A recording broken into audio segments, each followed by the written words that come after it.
Praise the Lord. மரமும் அதன் கனியும் பற்றிய உவமையை இயேசு ஏன் சொன்னார் என்பதை பார்க்கலாம்.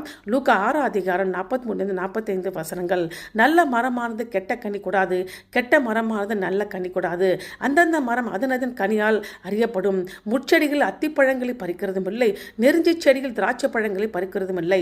நல்ல மனுஷன் தன் இருதயமாக நல்ல பொக்கிஷத்திலிருந்து நல்லதை எடுத்து காட்டுகிறான், பொல்லாத மனுஷன் இருதயமாக பொல்லாத பொக்கிஷத்திலிருந்து பொல்லாதவளை எடுத்து காட்டுகிறான். இருதயத்தின் நிறைவினால் அவன் வாய் பேசும். இந்த உவமையில் 5 உருவகங்கள் உள்ளன. முதலாவது மரம் நபரை குறிப்பிடுகிறது.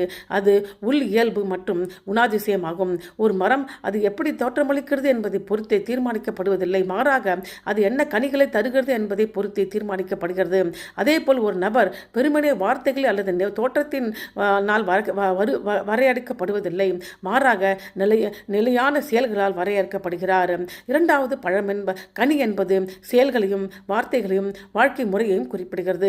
கனி என்பது ஒரு நபரின் உள்ளே என்ன இருக்கிறது என்பது வெளிப்புறமாக சான்றாகும். ஒரு நல்ல இருதயம் நல்ல செயல்களை உருவாக்கும், ஒரு சீர்கெட்ட இருதயம் பாவ நடத்தையை உருவாக்குகிறது. மூன்றாவது அத்திப்பழங்களும் திராட்சை பழங்களும் இவை ஆசீர்வாதம், மிகுதி, சமாதானம் ஆகியவற்றின் அடையாளமாக இருக்கிறது. நான்காவது முட்செடிகளும் நெருஞ்சி செடிகளும் இவை சாபம், அழிவு ஆகியவற்றை குறிப்பிடுகிறது. ஆகவே முட்செடிகள் அத்திப்பழங்களை தருவது சாத்தியமற்றது போல மறுசீரமைப்பு செய்யப்படாத இருதயம் இந்த ஆவிக்குரிய கனியை தருவது இயற்கைக்கு மாறானது. ஐந்தாவது நாம் பேசுகிற பேச்சு வெளிப்படையாக கனி ஆகும். இருதயத்தின் நிறைவினால் அவன் வாய் பேசும். ஆகவே நாம் திரும்ப திரும்ப சொல்வதே நம்ம இருதயத்தின் உண்மையான உள்நிலையை வெளிப்படுத்துகிறது. கிறிஸ்தவம் என்பது ஒரு கெட்ட மரத்தின் நல்ல பழங்களை இணைப்பது பற்றியதல்ல, மாறாக சுவிசேஷம் மாற்றத்தை பற்றியது. ஒரு புதிய இருதயம், ஒரு புதிய இயல்பு, புதிய கனி தருகிற அனுபவம். ரட்சிப்பு மரத்தின் வேரை மாற்றுகிறது. ஆவியானவர் கனியை உற்பத்தி செய்கிறார். அன்பு, சந்தோஷம், சமாதானம், நீடிய பொறுமை, தயவு, நற்குணம், விசுவாசம், சாந்தம், இச்சையடக்கம்.